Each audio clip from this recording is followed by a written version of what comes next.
Welcome back to the Malted Man Cave. We're back here finally in the Malted Man Cave, and my sidekick slash partner is finally back with me after doing a couple reviews in Hilton Head, which I have not posted yet. I need to do that. Tonight we have something special, and actually I believe this is the first time that we've actually reviewed a truly peated whiskey. We've had some Highland Parks. I can't remember if we did any Springbanks together. We did the Springbank 10. Yeah, Springbank 10. But those are all like 10, 20 ppm levels. This is like 55 ppms and up. So this will be the first truly peat bomb that me and you have done together. So without further ado, Oh my. we're going to be doing the Ardbeg Uigeadail, which is fortunately non-chill filtered, no color added, and it comes in at a whopping 54.2 ABV. So, daddy like. Daddy like real good.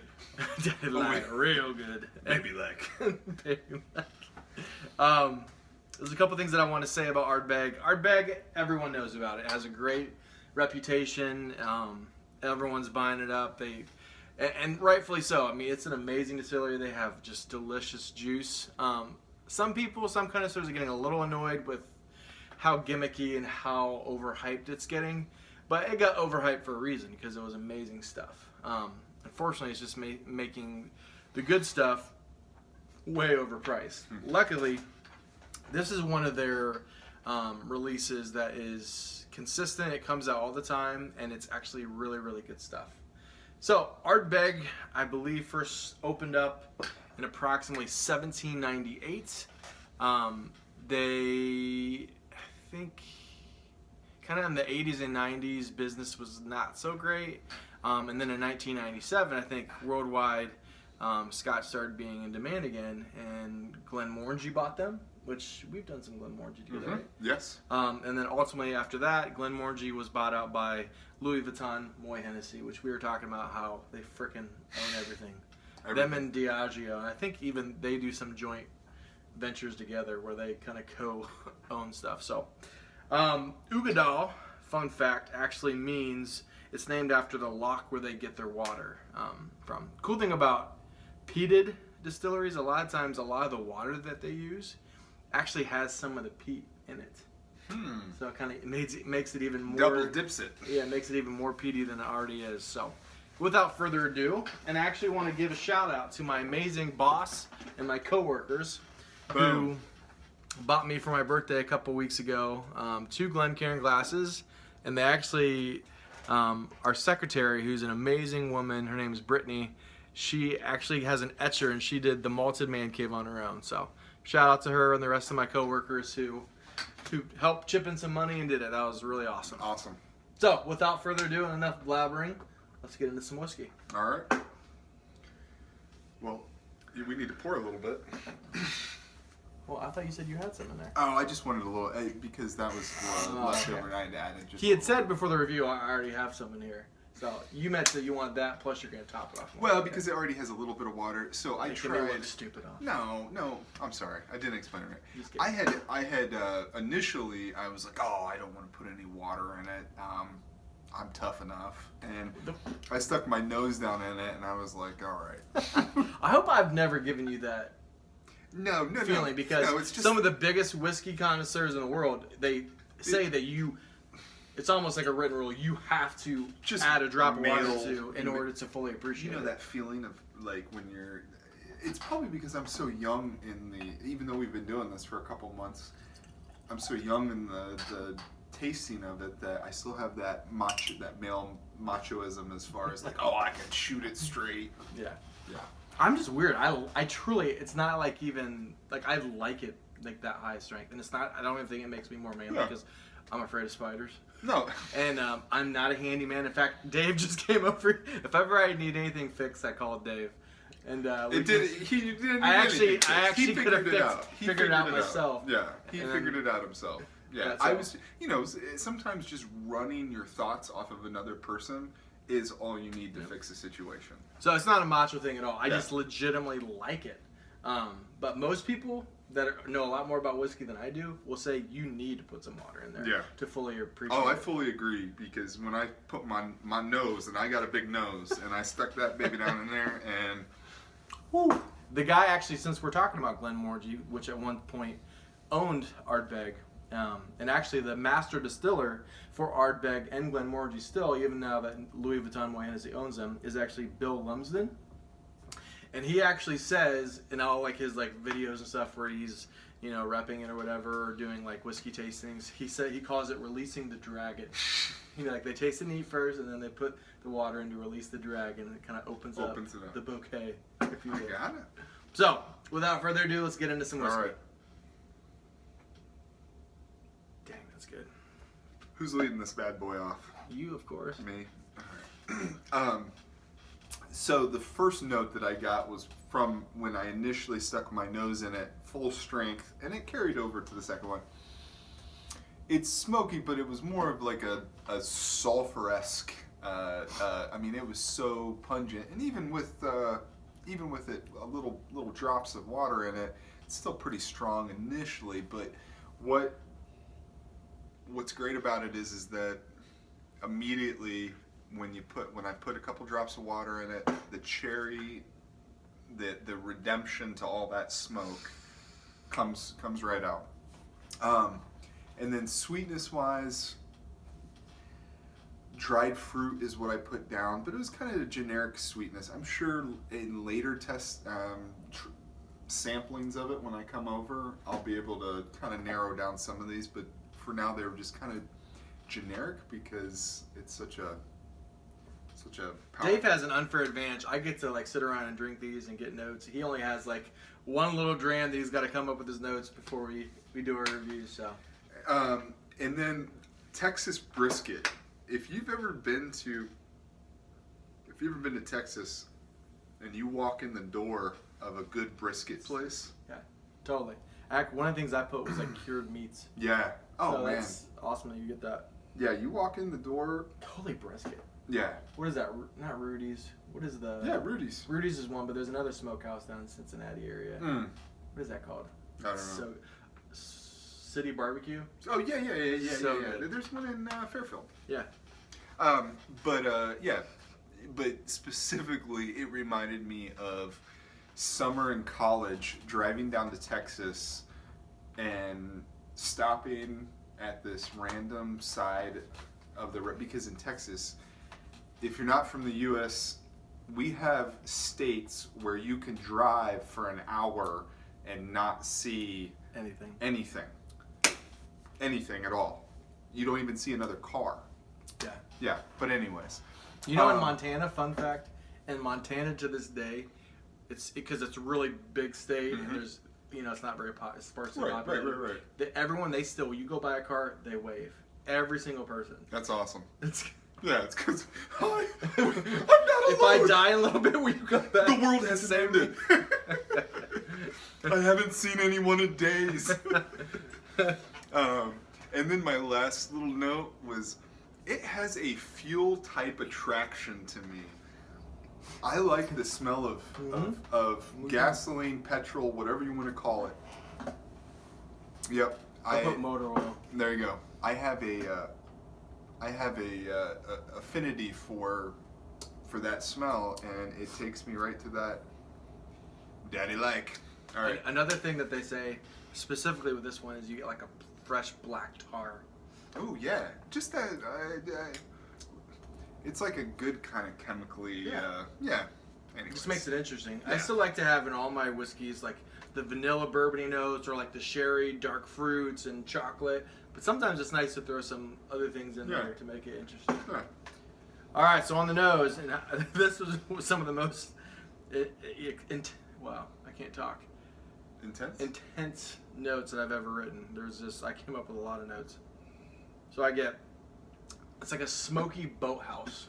And it reminded me when I was in the Coast Guard, we were deployed down in Guantanamo Bay, Cuba. And it almost smelled like every day when we go into the boathouse. It'd be like if someone was like having a bonfire in that boathouse. Obviously, we didn't have bonfires, but that's what it smelled like, a boathouse, as if someone, and then the smoke, if someone is having a bonfire in there. I also smelled, again, boat line, which for those of you non-sailors, line equals rope. I actually used to get in trouble so much at boot camp because I would say rope. And what the frick did you say? It's line. And then they smoke you and they make you do like push-ups until you like puked. So I definitely get boat line. Keith, stop smelling the boat line. Yeah, boot camp was not a fun experience for me. I'm not jealous of that. I made a mistake at the very beginning of boot camp. They have you write on a card, what's one thing that you want to work on? I don't know why. I was like honest. I was like, at the time I was in better shape. I had some success in some things in my life. I was like, I want to be more humble. Bad mistake. Cause oh my gosh, the CC company commanders, they made it their like goal in life to humble me. Like they just destroyed Wait, did me. they know that you wrote that? Yeah, it was like, and I didn't put it together. Like if I write this, they're gonna do everything that they can to make this happen. They want the best for me. They went beyond humbling. They destroyed me. Down to my soul. To build you back up stronger. But the thing that sucks is in boot camp, the first 6 or 7 weeks they tear you down and brainwash you. Yeah. And then the last 8 weeks it's like all fun and roses, like we're all in together, America. I was sick the whole last week, so all I got was like the tearing down, and I missed like all the going in the military. I wasn't a real big fan because the boot camp sucked. All right, so I get dark chocolate mocha, mint, Old Spice deodorant. Like I said, cured meat, honeyed ham, woody oak, maple syrup, and I think like a little floral lilies. I also get, it almost smells like the forest after it rains. Almost like kind of piney. And you get earthy leather, dates, figs, and raisins from the sherry influence. Mm-hmm. If we haven't said it already, there's a large percentage of sherry cask used. There is some bourbon, but I think it's a good percentage of sherry cask are used. Lastly, I get fresh black tar, like I said, vanilla Cavendish pipe tobacco. And last but not least, I get chocolate covered cherries and just a hint, of adhesive bandages. And that is something that you normally associate with Lafroig. They had this like iodine and adhesive bandage, smoky, like the peat smells like that. For some reason, I got a little bit of that on this, even though I know it's Ardbeg. All right, what do you get on the palate? Palate. The first thing I thought of was, oh man, this is...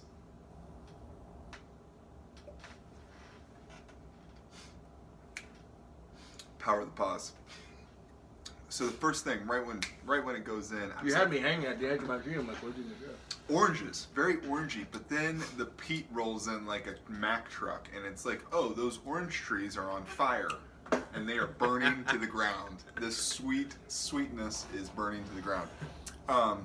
Second thing, there's this stuff that you can add to meat and really anything, and it's called liquid smoke, and it gives it kind of a smoky flavor.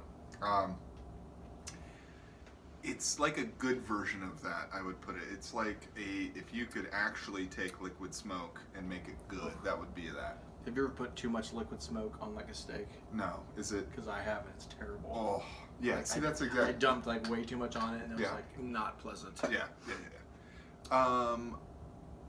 But the next thing I put was, man, it warms up your belly. You feel it just coating every part of your digestive tract. After those strong initial tastes, a sweet wine just reminds me of like a cheap, like one of those inexpensive sweet wines. I don't know how to, but it's a good feeling. Like it's like when you're a teenager and your friend has this bottle of Boone's Farm, which is like a malted sweet beverage, and you drink it. It's good. And then the last thing was, it leaves a little saltiness in me. And is it supposed to be that way? This is an Isla distillery, so it's on the coast. Okay. Get that maritime, Isla, briny, yes. salty notes. Okay. Are these Did you ask me where Isla was? Well, I was going to ask you. I was just watching a video of flooding in Cornwall. Yeah. This is Isla, by the way. Right there. And I know it's not the same thing, but do they get flooding like as bad as what a lot of the other islands in that? I'm actually not sure. Great Britain. It'd be interesting to know. We'll have to look it up after. Do they like being called Great Britain? All right. Probably not. Anyways, that's it for me. How about you for you? So first note I get is a delicious chocolate silk pie on the palate.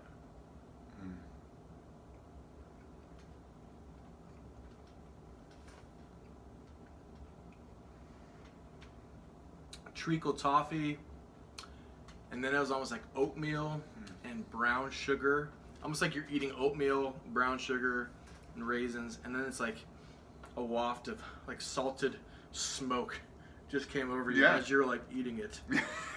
I like that visual. So hungry now. Again, faint notes of chocolate covered strawberries.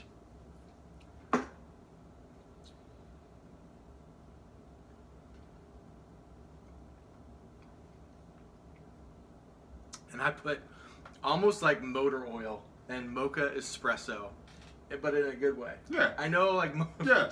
I'm not gonna go around and just like literally drink motor oil, but like this is like that black tarish pipe tobacco / just resinous.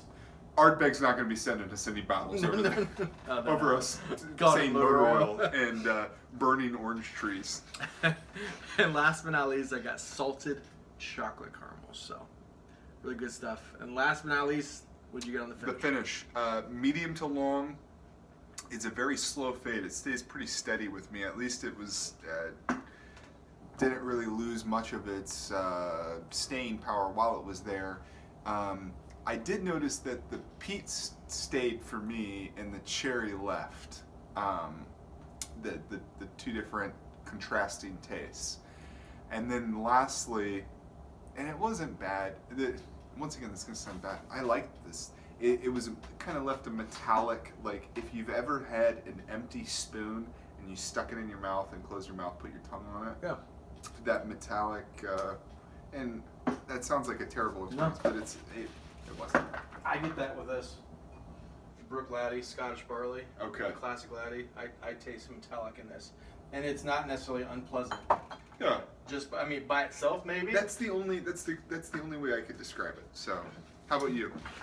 All right. For me, it was a fairly medium to long finish. Mm-hmm. Again, I got the chocolate salted caramels, and then lastly into like a little bit of black licorice and pepper. Ooh. So, for me, Peppery. it took me a while to get into peat, but I am fully there now, and I love this dram. This is good stuff. This is the reason I had picked this out for you to review first out of more peated whiskeys is because the sherry's in there a little bit. So it's not like just a peat. Right. You can get like some of the other like fruity flavors or chocolate And a little bit familiar. yeah. Yeah. So malted man cave marks out of 100. Out of 100. I enjoyed this. This is my first in this category. And I feel like it did a great job of, you picked a good one for, if you are young to whiskeys and Don't get this. you are wanting to be adventurous, I would probably go with what's the little brother? Ardbeg 10? Yeah. You'd say that before this? I don't know. I thought it was a little... Really? I thought it was a little easier for me to...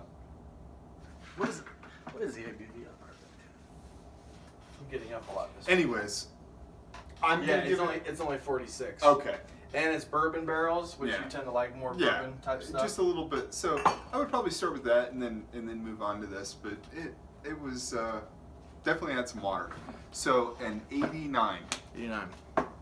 Respectable score. Yeah. So for me, this is a 91 out of 100. Good. At least we're not the same. No, I know. We literally We're real have been people. coming up with like the same scores Right. and And we never tell each fully other. authentic. Like Yeah. we're not trying to do Yeah. it. And we don't write it on the board that's not over there. No, specifically, the one that's not over. And we don't write the scores down because we don't want to influence each other. Exactly. But yeah, So, 91 out of 100 Malted Man Cave marks. For me, this is Malted Man Cave approved. It's delicious stuff. It's iconic stuff. I think sometimes there's different batch variations. Sometimes Oogie is like amazing. Sometimes it's just good. So go out and get you some. So without further ado, question of the night, as me and Dave have both recently gotten back from vacation. Iris got back If you from can tell by the coloring of our faces. You're a little bit more so than me. Oh man, we had some inclement weather a little bit of the time, and so on like the first sunny day, I was like, oh yeah, let's do this, and it was a bad. Well, I mean, it wasn't that No bad. sunblock. Yeah, I know sunblocked it, but I didn't get burnt. I just got a little red. People are probably gonna say, well, that means you're burnt. Do you get sunburnt? I feel like you've always had dark I get skin. red, but I don't ever really peel or anything like that. So we both got back from vacation. Where were you in? You were at some lake in That Indiana. you guys wanted to hear about that. We went to Princess. About your burnt skin. My burnt skin. Princess Lake, or it's not Princess. It's Prince's Lake. Princess's Lake. No, Prince's. Oh. Like Prince plural. Okay. Prince's Lake, and it's Army Corps of Engineers lake. It's a man-made lake, but it was done back in the 50s or 60s, I think 50s, and it was it was like a government job. It was to give people jobs, Gotcha. put them to work. Cool. So we're gonna do favorite memories and On vacation. On vacation. So we both just got back from vacation. What are some of our favorite memories on vacation? So mine will be. Now I thought one was one, but now I will say this: my son 2 years ago, we go every year to the same place, and 2 years ago he rode on a boat. For 2 years he's been wanting to ride on this boat again, and it was our neighbor's boat at the lake. And last year he was too drunk the whole time to ever take us out on the boat. Or like he was like asking last year, and like I'd be like, no thanks. yeah, You're not in a good. power boat. And so this year Larry, and last year he was a bachelor all week while we were there. And this year his wife was back in So you town. had to Oh play it yeah, cool a little completely different animal. Anyways, he took us out on the shark boat, and the shark boat's called the shark boat because the front of it has jaws like decals on it and That's eyes. Cool. And Ben just Loved goes it. nuts for it. So, anyways, we got to go on the shark boat, and it made it. It's gonna last another 2 years of him talking about it. So that was awesome. So mine's gonna be two-parted. First one is gonna involve you. Now the next one is gonna involve just my family. First one is, remember, I think it was our freshman year of high school. Both of Wait, our are we doing any vacation memory? yeah. We Oh, I was talking about the last No, I vacation said- memory. any vacation. Oh my gosh! Well, then we're gonna have the same one, and you can tell it. Yeah. Yeah. So we're on Let's do we're it. on our freshman year of high school. This is our favorite memory. And I don't think we No, randomly we didn't know. we randomly found out that our families were going. And was it when we got there? We were there, and we found out. and I like called you or something like that, or you found out that I was there or something, and you called me. Yeah, so we randomly were vacationing at Panama City Beach with our families separately. Yeah. And we Freshman found high out school. like we were there at the same as like our like where we were staying was like really close to each other. Yeah, it was like so 10 we got minutes to away. hang out the whole time. And some of my best memories were just obviously going out flirting with girls, and then we come back and play Twisted Metal on PlayStation. Oh yeah. Remember that? the place we were The at first had a Twisted PlayStation. Metal. It was awesome. Oh yeah. So Who would you be on Twisted Metal? Do you remember? it was always like the ice cream truck. Oh yeah, whatever, the clown. Jagged it? No. Yeah, the clown. Yeah. I feel like that's I what I love picked. being Spectre, the Oh, you ghost did. one I with the remember homing that. missiles. Yeah, I hated that guy. Yeah, love that. So that's Right. my favorite. That's one of my favorite memories. The other Yeah. one was obviously going to. That's probably the vacation that I know we were friends before that, but I mean we came back best friends. For sure. Yeah. And then the next one, Oh. going to Rome, bromance time. Yeah. Next one was when I went to Rome with my family. My sister is married to an F-16 fighter pilot, and he was stationed in Italy. So I went out there, and we went to Venice, and then we went to Rome. And just going to, man, the Colosseum and the Palatine Hill, and just seeing like, it was so cool. And the whole time there, like the food and the wine was just amazing. It has to be amazing to be in some place where humans have been for thousands of years. Yeah. Being in the United States, we have a very, very short history, and our buildings are only a couple it's history hundred on years top old. of history. Because they're like, this is where Nero was. But then, oh, by the way, Hitler came up here during World War II with Mussolini. Like, it was so cool. Yeah. And I had zero unpleasant moments. Like the whole entire time, I was either eating like a delicious dish or like having like an amazing wine or seeing a cool sight. So those are my two favorite memories on vacation. So. Awesome. All right, guys. You know what? In hindsight, I'll stick to that Ben memory. I feel like that's a slide on me somehow. No. Ardbeg Uigeadail. Go out and get you some. It's delicious. Sláinte, guys.